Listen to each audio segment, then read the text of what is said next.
Hello, Power Up Nation. I am Pat Council, and I want to talk about what it means when people settle. I'm also going to talk about, kind of what it takes or why you don't have to settle. So, what is it going to take for you to rise above and get to that level that you desire, especially as you continue to work on your goals and achieving the lifestyle that you believe you deserve to have? If you're working on reaching a certain level in your business, all of these things. And so, what does it really take? So, let's start with what it means when people settle. Well, it means different things, and in the interest of time, I'm not going to go through all of them, but I can tell you one thing. When people settle for less than what they deserve, it's because they think they can't have it, or they think they're not supposed to have it.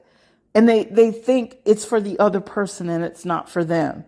And so they think that, you know what, I was raised a certain way. I was raised not to be what we call greedy. I was raised, which by the way, greed is where you become gluttonous to the point where you have an overabundance of things to the point where it rots.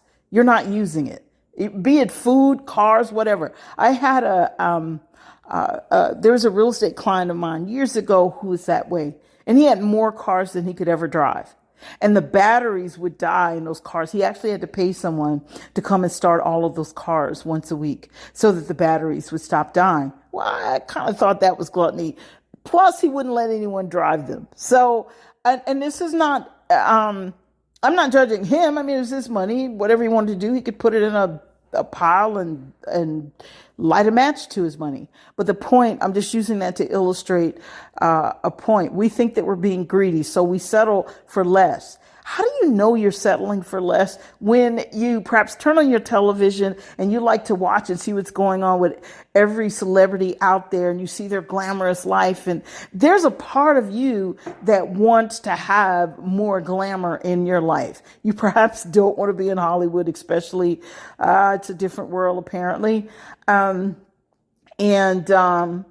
Okay, I've met a few of them, and I can tell you it's not everything that glitters is not gold. However, when you see them, fancy gowns, very expensive suits and whatever it is they're wearing, and you're thinking, you know what, this is the life I would love to have in terms of things. Okay. Not in terms of, being an actor or an actress, but I want to be able to go to sleep and wake up every day and say, you know what?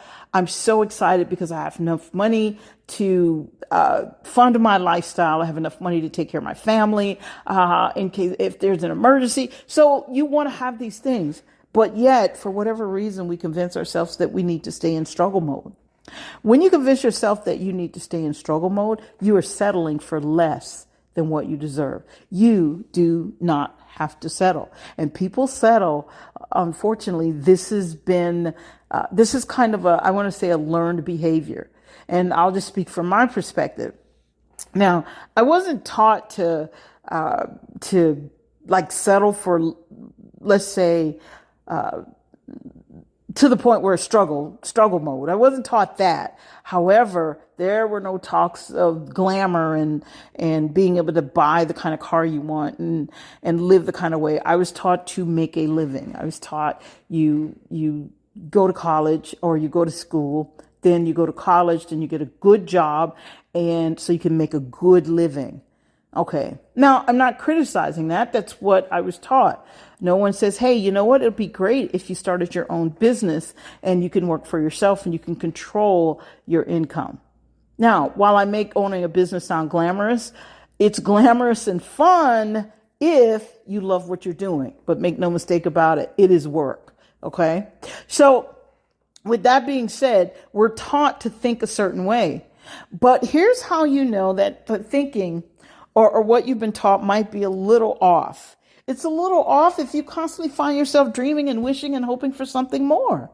So how do you get what it is you deserve? How do you position yourself so you don't have to settle? How do you go for, the gusto, as they say? How do you do that? Well, first of all, I'm going to borrow a quote from Thomas Edison. This is actually one of my favorite quotes. And I kind of pattern my thinking around this. And I constantly work to, even if I kind of stray away from this, I constantly work to get back to it and keep my attention on doing things, trying new things, experiencing something more so that I can go to the next level. And here's the quote. It says, if we did all the things we are capable of, we would literally astound ourselves.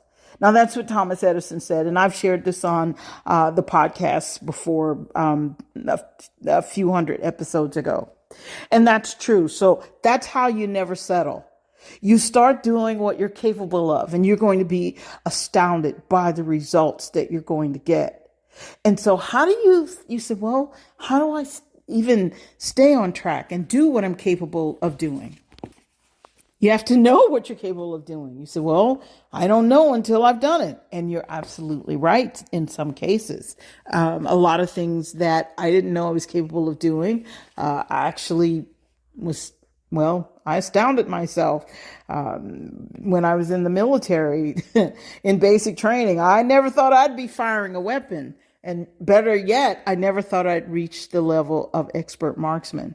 So, and then I don't say that to brag. It's a fact. I did reach it, but I had never fired a weapon before.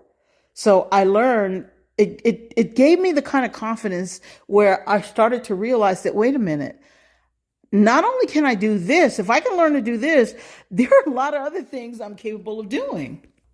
So one of the things that will help you know what you're capable of doing is you really have to open your mind. I mean, ask yourself, what is the thing that you desire to have happen, or you desire to manifest, to see come into fruition? In other words, you want to be able to touch it, see it, physical. You want to see it show up. What is that thing? So, once you know what that thing is, then the question is, how much do you desire? Well, the thing that you say that you desire. Then you have to make a decision that you're not going to settle. You see, we settle because we refuse to accept new ideas. When you refuse to accept new ideas, you're actually putting yourself in this box, and you are going in the opposite direction of right thinking. And you need to have right thinking, because what's going to happen with right thinking comes right strategies. You'll be prompted to take certain actions. So it has to be a desire that's strong enough where you say, you know what? I think it's time for me to grow. In other words, you have to desire to leave your old self behind. You have to get rid of the false concepts. Someone told you who you were because of who they thought they were, or because of who they thought you are. You don't have to buy into any of that. You get to decide that. So if you're going to not settle, then you have to leave your old self behind. Get rid of false concepts. Get rid of old ideas. How do you know they're old? Not because of time, just time, but because there's some old, let's say, ideas, if you will, that, or I would say there's some old teachings, okay, that are just time tested and they're never going to change. Namely, spiritual principles. Yeah, they're never going to change, and they are correct. And we're seeing the fruit of people not following those spiritual concepts today and creating their own because it feels better or because it's a lot easier. Which, by the way, if you don't want to settle, you have to adopt the principles that will work, that will cause you to open your mind so that you can get to where it is you want to be. So you will take the right kinds of actions. So then the question becomes, the thing that you desire the most, in order for you to have that thing and not settle, are you willing to embrace new ideas? Now, new ideas aren't necessarily something that someone created yesterday and they go, oh, let's do this new thing that works. As I just said, sometimes new ideas, they're new to you. Could be you embracing spiritual principles that aren't going to change, that are going to be here forever. So you have to decide, okay, if my belief system isn't working, am I willing to adopt a belief system that has been proven to work over and over and over again? Am I willing to take the time to understand this belief system and not just listen, for example, if we're talking about spiritual principles, and not just sit and listen to a preacher give us his or her interpretation. I'm not telling you not to listen to that preacher. It depends. We're not going to get into that. But what I'm telling you is to study on your own. And even don't just say, oh, I heard the preacher and this is what the preacher said, and I'm just going to listen and do it. Okay, look it up. All right. That's what it did, which another spiritual principle. It says, study to show thyself approved. So you have to study and learn these things yourself, which, by the way, as an aside, that's why a lot of people always blame preachers for things. And I'm thinking to myself, you do know the Bible has the answers, and you're listening and following someone instead of studying it on your own. Make your decisions based on what's written. Okay, so back on track. So when it comes to not settling, you have to be willing to open your mind to new ideas. You have to be willing to imagine the next level for your life. Okay. And that next level is the area or the thing that the level that you want to be on, not the level where you are. How do you know? Because you're not satisfied. Okay. See, it's okay to be happy. It's okay to be grateful, but it's never okay to be stagnant and just say, okay, I'm satisfied with less than. Okay. If you are, fine. But if you're not, don't tell yourself that. Okay. The more you tell yourself that, oh, it's okay, I'm okay with not having more, and deep down inside you really want more, the more you're punching holes into your sense of self-worth. You are punching holes into your power. Okay. So with that being said, you don't have to settle. In order for you to not settle or to kind of break out of that mode, if you will, you have to open up and be receptive. So what does that mean? The know-it-all effect, sometimes it has to take a back seat at times. There are people who will say, I know that. Well, they're saying that because they don't want to be open to something new. And then there are people, then when you share something with them, and not necessarily me, I'm just talking in general, but when you share something with them that's been proven to work, and they're going to perhaps do something that doesn't work, and they're going to convince themselves that it does. So you have to, and here's the thing, you guys, all of this is up to you.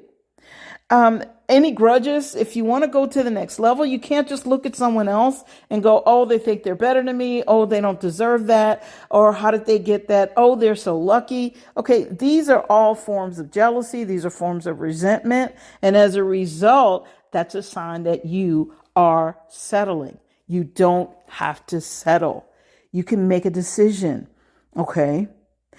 Be the whole person that you were made to be. Remember, I talk about mental, physical, spiritual, and emotional. You're all those things. And when you get all of those four cylinders turning, okay, you develop those. The spiritual part is already developed. You just have to be in tune with it. And we'll perhaps talk about that another time. No, we will talk about that another time.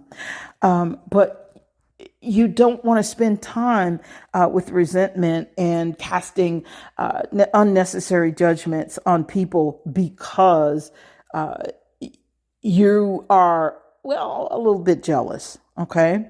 So you want to release any of those kinds of feelings, because here's what those feelings are. When we talk about resentment or grudges or, oh, this is my pet peeve kind of thing. And I think, I don't know, I have pet peeves, but not when it comes to like other people. But okay, I don't have a lot of them. I'm trying to think of one and none comes to mind at the moment. But I'm sure I do have one. So, I don't like to stand in line for a long time. Now that's just a personal thing. That has nothing to do with other people. But when we talk about those peeves that have to do with other people, if you have all of that going on, those are signs, again, that you are settling, because you are operating from a position of fear and not from a position of power. When we operate from a position of fear, we are settling. So if you want to have this kind of joy and happiness and all of these things that will make life so much better for you. And these aren't all about material things, because you can have a lot of money, you can have a lot of material things and be miserable. Now, don't get me wrong. Okay. There is nothing wrong with being or having money. Okay. I was going to say with being wealthy, but wealth includes not just money. It includes having friends. It includes the wealth of everything. Okay. So it's a good thing. But if you want to have, the wealth of life, then make a decision that you're not going to settle, because you don't have to. So you said, well, there are things that I desire, but you know what? I really am afraid. First of all, that's awesome that you can admit what's going on with you. But here's the thing, and I got another quote for you. These are some of my favorite quotes. Okay. And so it's amazing that I'm talking about this today, and these quotes are coming back to mind. Ralph Waldo Emerson, he said, do the thing that you're afraid to do, and the death of fear is certain. So when you can admit, you know what, I'm a little bit afraid, but you also want to turn around and admit that, you know what, greater is he that's in me than he that is in the world. Another biblical quote, meaning that the power that God has put in each and every single one of us will allow you to overcome that fear. And one of the ways that you overcome that fear is you take the first step toward the thing that you desire the most. Make a commitment to yourself that you are going to follow through, that you're not going to settle, that you are going to go for the thing that you desire. And no matter what someone else says, because believe me, there's always going to be someone, whether they're being a little bit, cruel, or if they're just being concerned because they think you're going to fall on your face and fail, there's always going to be someone that has something to say, that tries to talk you out of this thing that you feel strongly about following through on and doing it. So make the decision that you're going to do it. One of the things I always tell people is, listen, if you're so, instead of putting yourself in a position where people can talk you out of something, okay, if God put it in you, then listen to God. He outweighs people. He's our creator. So listen to God, and you don't have to tell the rest of the world. You don't have to tell people who are going to talk you out of it. If you're going to share it with someone that's going to cheer you on, or someone that's going to add to your success, that's going to help you get to that next step or that next level. Stop listening to people who haven't been there, done that, or listening to people who aren't interested in doing that or are not called to do that. Okay, because they can only come from their perspective. So you have to decide, what does not settling look like for you? So with that being said, as I wrap up on this wonderful Wednesday, and remember, Wonderful Wednesday is all about you. Okay, you taking a look at you. I have this theory that if each person took a look at themselves and they figured out what it takes to not settle, what makes them happy, and they're able to connect with their joy, that's the fruit of the Spirit, and they're able to do all of this, then guess what? A lot of the complaining goes down. The energy across our entire world goes up. Okay, because words have power. So everything just gets so much better. So with that being said, where are you settling? I want to encourage you to, if you have a journal, write in your journal, where are you settling? And then don't leave it there, because I always like to tell people, listen, don't just talk about what you're doing wrong and leave it there. You can identify what isn't right or what you would like, okay, and then make a decision. Make that the next thing that you write in that journal, okay? Here's what here's a commitment I'm making to myself. Now, don't make the commitment if you're not going to follow through. But once you're aware of where you're settling, now you can see where the door is, to your golden life, so to speak, okay, or that magnificent life. So think about that. So with that being said, Now I think you have a little bit of insight as to um, what it means when people settle, why people settle, and you also know what you can do about it if you want to make those changes. Listen, you guys, if you are not on my email list, I want to encourage you. Simply go to designingyourlifetoday.com. When the box pops up there, you just go ahead and put your information in there, or go to designingyourlifetoday.com/power up today. So in the meantime, where are you settling? Are you going to make the decision not to? Right, because you're here to do life with power. Why? Because you're built by design to win. You guys have a magnificent day.